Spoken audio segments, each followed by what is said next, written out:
Welcome to the Kumar Dev educational. मोहब्बत। रविंद्र कालिया। कपिल चाय की चुस्कियां लेते हुए अखबार पढ़ रहा था, तभी गोपाल ने सूचना दी कि दो महिलाएं मिलने आई हैं। कपिल टॉयलेट से फारिग होकर ही किसी आगंतुक से मिलना पसंद करता है। उसने खिन्न होते हुए कहा, इतनी सुबह? मुवक्किल होंगी, दफ्तर में श्रीवास्तव होगा, उससे मिलवा दो। वे तो आपसे ही मिलना चाहती हैं, शायद कहीं बाहर से आई हैं। अच्छा, ड्राइंग रूम में बैठाओ, अभी आता हूँ। कपिल टॉयलेट में घुस गया। इत्मीनान से हाथ मुंह धोकर जब वह नीचे आया तो उसने देखा सोफे पर बैठी दोनों महिलाएं चाय पी रही थीं। एक 70 के आसपास होगी और दूसरी 50 के। एक का कोई बाल काला नहीं था और दूसरी का कोई बाल सफेद नहीं था, मगर दोनों चश्मा पहने थी। कपिल को आश्चर्य हुआ, कोई भी महिला उसे देखकर अभिवादन के लिए खड़ी नहीं हुई। बुझ रग महिला ने अपने पस से एक कागज निकाला और कपिल के हाथ में थमा दिया। यह खत आपने लिखा था? उसने कड़े स्वर में पूछा। कपिल ने कागज ले लिया और चश्मा लगाकर पढ़ने लगा। भावुकता और शेरो शायरी से भरा एक बचकाना मजमून था। उस कागज को पढ़ते हुए सहसा कपिल के चेहरे पर खिसियाहट भरी मुस्कान फैल गई। बोला, यह आपको कहाँ मिल गया? बहुत पुराना खत है, 30 बरस पहले लिखा गया था। पहले मेरी बात का जवाब दीजिए, क्या यह खत आपने लिखा था? बुजुर्ग महिला ने उसी सख्त लहजे में पूछा। हैंडराइटिंग तो मेरी ही है, लगता है मैंने ही लिखा होगा। अजीब आदमी हैं आप, कितना कैजुअली ले रहे हैं मेरी बात को। बुजुर्ग महिला ने पत्र लगभग छीनते हुए कहा। कपिल ने दूसरी महिला की ओर देखा जो अब तक निर्द्वंद्व बैठी थी, पत्थर की तरह। कपिल को यूं अस्त व्यस्त देखकर मुस्कुराए। उसके सफेद संगमरमरी दांत पल भर में सारी कहानी कह गए। अरे सरोज, तुम? कपिल जैसे उछल पड़ा। इतने वर्ष कहाँ थी? मैं विश्वास नहीं कर पा रहा हूँ, 30 साल बाद तुम अचानक मेरे यहाँ आ सकती हो। कहाँ गए बीच के साल? कहो, कैसे हो? कैसे बीते इतने साल? तुम तब ऐसे कह रही हो जैसे साल नहीं दिन बीते हों। 30 साल एक उम्र होती है। मैंने तो सपने में भी नहीं सोचा था कि तुमसे इस जिंदगी में कभी भेंट होगी। क्या अगले जन्म में मिलने की बात सोच रहे थे? यही समझ लो, इस एक कागज के टुकड़े के कारण तुम मेरे बहुत करीब रहे, हमेशा। मगर इसे गलत मत समझना। इतने में कपिल की पत्नी भी नीचे उतर आई। वह जानती थी कि नाश्ते के बाद ही कपिल नीचे उतरता है, चाहे कितना ही बड़ा मुवक्किल क्यों न आया हो। यह मेरी पत्नी मंजुला है। देश के चोटी के कलाकारों में इनका नाम है। अब तक 20 रिकॉर्ड आ चुके हैं।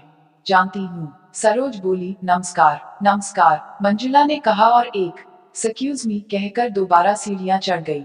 उसने सोचा होगा कोई नई मुवक्किल आई है। मंजुला की उदासीनता का कोई असर दोनों महिलाओं पर नहीं हुआ। बच्चे कितने बड़े हो गए हैं? सरोज ने पूछा। उसी उम्र में हैं जिसमें मैंने यह खत लिखा था। शादी हो गई या अभी खत ही लिख रहे हैं? सरोज ने ठहाका लगाया। कपिल ने साथ दिया। बड़े की शादी हो चुकी है, दूसरे के लिए लड़की की तलाश है। क्या करते हैं? बुजुर्ग महिला ने पूछा। बड़ा बेटा जिलाधिकारी है बहराइच में और छोटा मेरे साथ वकालत कर रहा है, मगर वह अभी कंपटीशंस में बैठना चाहता है। सरोज की मांग में सिंदूर देखकर कपिल ने पूछा, तुम्हारे बच्चे कितने बड़े हैं? 2 बेटियां हैं, एक डॉक्टर है, दूसरी डॉक्टरी पढ़ रही है। किसी डॉक्टर से शादी हो गई थी। कपिल ने पूछा। बड़े होशियार हो, सरोज ने संक्षिप्त सा उत्तर दिया। तुम भी कम होशियार नहीं थी, कपिल ने कहा। कपिल के दिमाग में वह दृश्य कौंध गया जब कक्षा की पिकनिक के दौरान नौक विहार करते हुए सरोज ने एक फिल्मी गीत गाया था, तुमसे आया न गया, हमसे बुलाया न गया। तुमने इनका परिचय नहीं दिया। कपिल ने बुजुर्ग महिला की ओर संकेत करते हुए कहा। इन्हें नहीं जानते, ये मेरी माँ है। कपिल ने हाथ जोड़ अभिवादन किया। अब भी सिगरेट पीते हो? पहले की तरह नहीं, कभी कभी। सरोज ने विदेशी सिगरेट का पैकेट और एक लाइटर उसे भेंट किया। तुम्हारे लिए खरीदा था यह लाइटर, कोई 10 साल पहले। इस बार भारत आई तो लेती आई। क्या विदेश में रहती हो? कपिल ने लाइटर को उलट पुलट कर देखते हुए पूछा। हाँ, मॉन्ट्रियल में। मेरे पति भी तुम्हारे ही पेशे में हैं, कनाडा के लीडिंग लॉयर। सरोज की मां ने जोड़ा। लगता है तुम्हारी जिंदगी में वकील ही लिखा था। कपिल के मुंह से अनायास ही निकल गया। सरोज ने अपने पति की तस्वीर दिखाई। एक खूबसूरत शख्स की तस्वीर थी। चेहरे से लगता था कि कोई वकील है या न्यायमूर्ति। कपिल भी कम सुदर्शन नहीं था, मगर उसे लगा वह उसके पति से 19 ही है।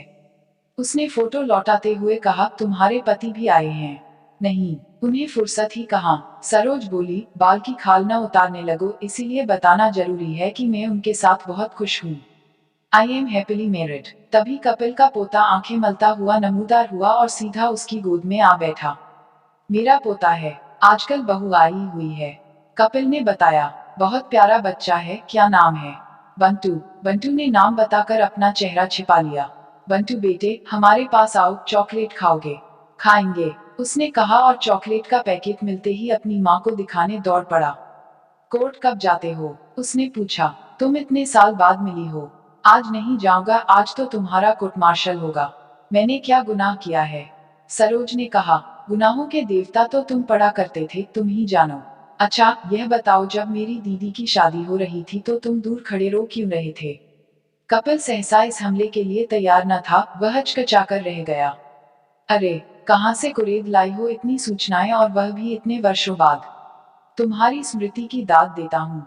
30 साल पहले की घटनाएं ऐसे बयान कर रही हो जैसे कल की बात हो।